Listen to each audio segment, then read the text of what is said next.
Hey friends, welcome to part 7 of my composition art journal series. This is a process video and I will put a link down below if you'd like to see how I prepared my composition art journal. I prepped it with 44 pages of color to serve as a jumping off point. So I started with this quote that has been helping me get through the night.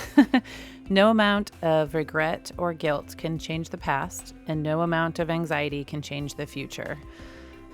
I tend to wake up in the middle of the night thinking about decisions that I've made in the past that I regret, or not all of them are necessarily even my fault, but I replay scenarios where I was wronged, or I just look back and wish I would have done some things differently, and it keeps me up at night, and it's ridiculous. And so when I found this quote, I thought, I need to remind myself this is true, that I can't change the past, and so there's no point in replaying over and over the things that I cannot change. And also with the future, I think, most people have some anxiety over the outcome of life, and especially as a parent, wondering, am I preparing my children for their future?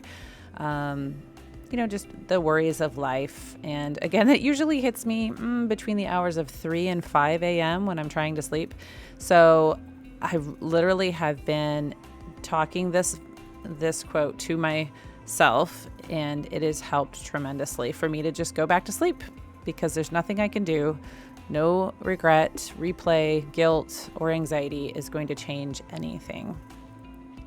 Now, of course, it's good to reflect on life. It's good to learn from our mistakes and all of that, but there's no power in anxiety. There's no power in regret.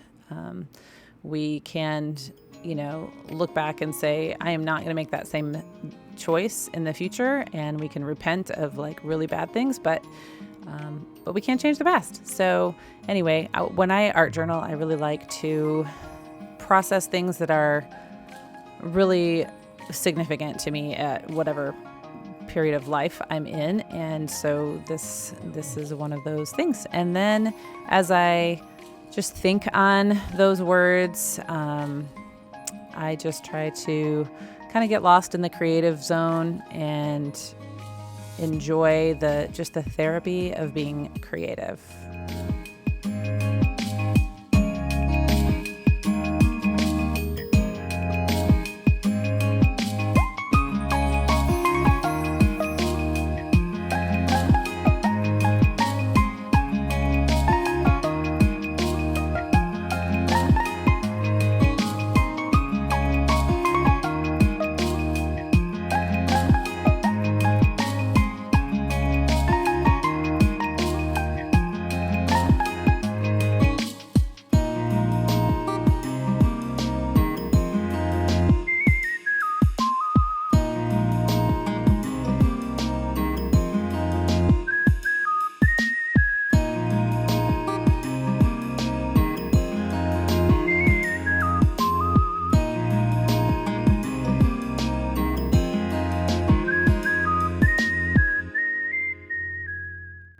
So I'll take a minute to talk about my art process. As you can see from my layout here, that I tend to follow a certain rule of composition quite often. It's almost habitual, and sometimes I just don't even realize I'm doing it.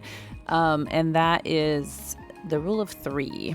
So if you'll notice the groups of patterns that I do, like these blocky lines here, there's 3 sections of them, and if I were to draw a line between them, they would form a triangle. And I did the same thing with the circles, so that as I add a new element to my pages, I tend to try to balance each element as I go. You can also think of it as weight. If each of these elements holds weight on your page, it would anchor down the page. So if all the circles were kind of all on the right side and none on the left, it would feel out of balance. Picasso said, learn the rules like a pro so you can break them like an artist.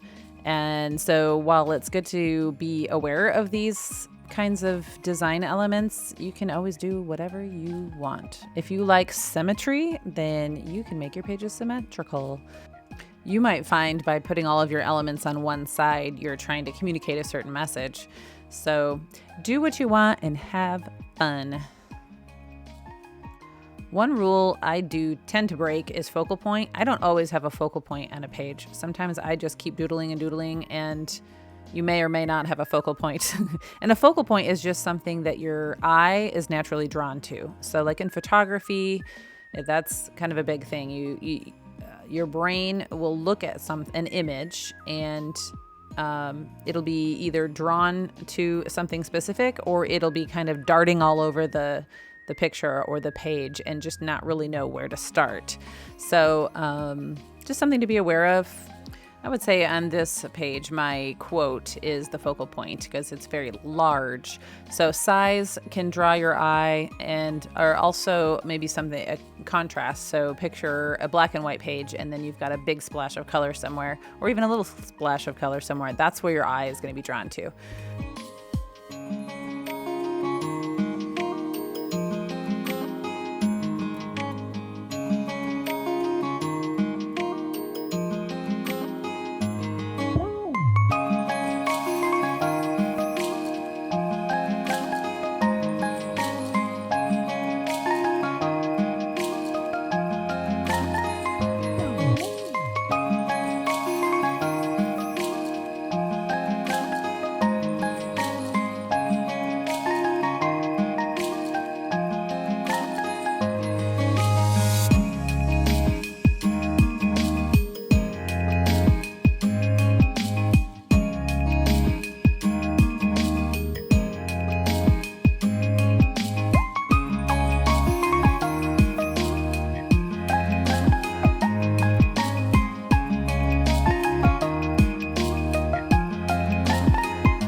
So I really like the black and white striped noodle at the bottom of the page. So I wanted to continue that element. And then I realized too that when you start on one side of the page, I realized I really wanted to continue it on the other side so that not too many things end in the gutter.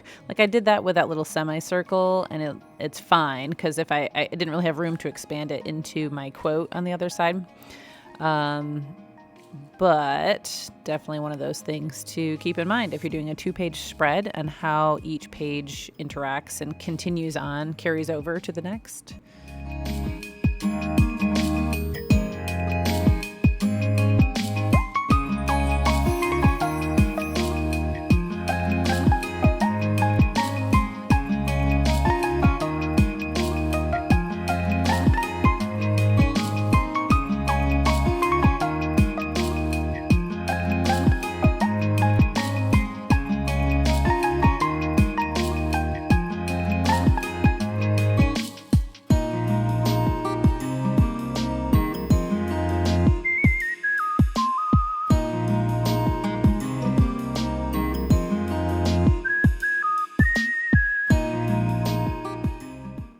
And a really easy way to make your text stand out is to give it this dimension by highlighting one side of the letters, so left or right, usually with black or white, to give it kind of almost a 3D look. It's really simple.